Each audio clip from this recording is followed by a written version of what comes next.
As we approach the 10 years, I do think back to that day often. There was a moment where it was reported that Gabby had died. It was about 30 minutes. But Gabby's pretty tough. Gabby's pretty tough. Really tough. I knew there was a chance that that might not be true. And it turned out that was the case. Tough, courageous, unrelenting. Gabby Giffords has had to summon all of that within her and more in the last decade. To just survive was not enough for this determined daughter of the desert. How many miles are we going to do today? A couple hundred? A hike like this one recently near her hometown in Tucson would have been unthinkable 10 years ago on another January day. I do believe Gabby Giffords was hit. Good morning. Tragedy in Tucson. A congresswoman fights for life. On January 8th, 2011, a gunman shot into a crowd at a local meet and greet with their congresswoman, Gabby Giffords, killing 6 and injuring 13, including Gabby, shot point blank in the head. People are just so sad, so shocked, and they really don't want the rest of the country and the world to look at Tucson in this way. Yeah, so it drew national attention to Tucson, Arizona, my hometown, and the president himself, who visited Gabby's hospital bedside. A few minutes after we left her room and some of her colleagues from Congress were in the room, Gabby opened her eyes for the first time. Gabby opened her eyes for the first time. I remember that speech when he said to the McHale Center and the crowds that Gabby opened her eyes. Did you ever go back and look at that? Did you ever see that? Move ahead, move ahead. Yeah. We've talked about that, right? You know, we've talked about it a number of times, like, would Gabby want to go and watch all the coverage from that day? And move ahead. not really. Yeah. No. I read that when she would hold your hand in the hospital bed, she would turn your wedding ring. Right. Yes. She would spin it around like that, even when she was still kind of unconscious. What did that mean to you? Well, it meant that you were... Alive. Well, that. you were still there. Yes. How about 2 fingers? It was a grueling recovery process, hospitalized for months, having to relearn not just how to walk, but how to talk. I'm from Arizona. Arizona. Arizona. You're skipping away. Tucson, Arizona.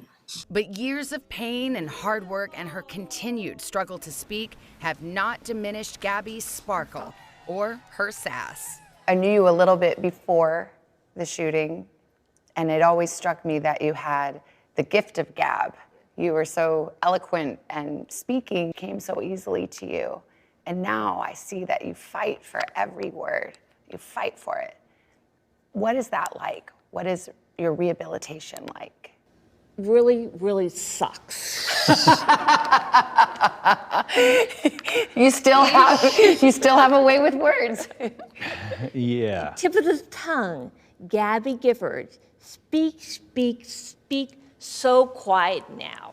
But Gabby, you know everything that's going on. Yes. I can see it in your eyes. She's not missing anything. And then when your name is Gabby, it's quite ironic that you find yourself in this situation. What do you enjoy doing these days? What's fun? I'm so busy. A lot of Zoom calls. Work, work, work. Speech therapy, a lot of homework. Yoga twice a week. French horn, Spanish lessons, riding your bike, walking on my treadmill, watching movies. It's Groundhog Day. All over again. All over again.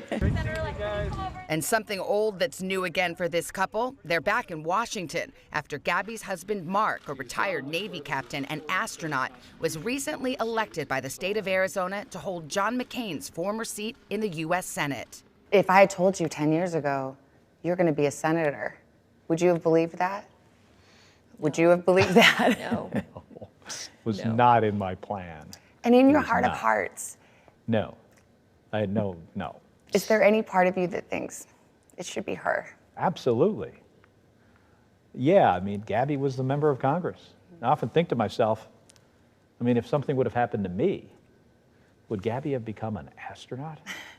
Knowing Gabby, probably. Yes. It's that fearless spirit that led her to mark the 3rd anniversary of the shooting by jumping out of an airplane. Did you hold on tight? Not really. The same spirit which keeps her fighting tirelessly for gun reform with her organization Giffords. I thought about this last 10 years, the progress that has been made. I also have to remember 6 of the worst mass shootings in our country have been in the last 10 years. Do you ever feel hopeless or get frustrated?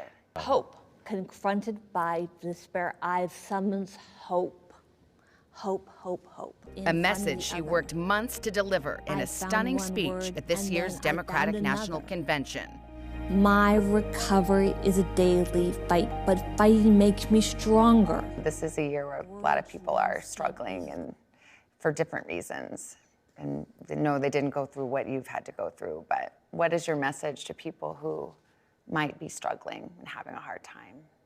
Be a leader, set an example. Be passionate, be courageous, be your best.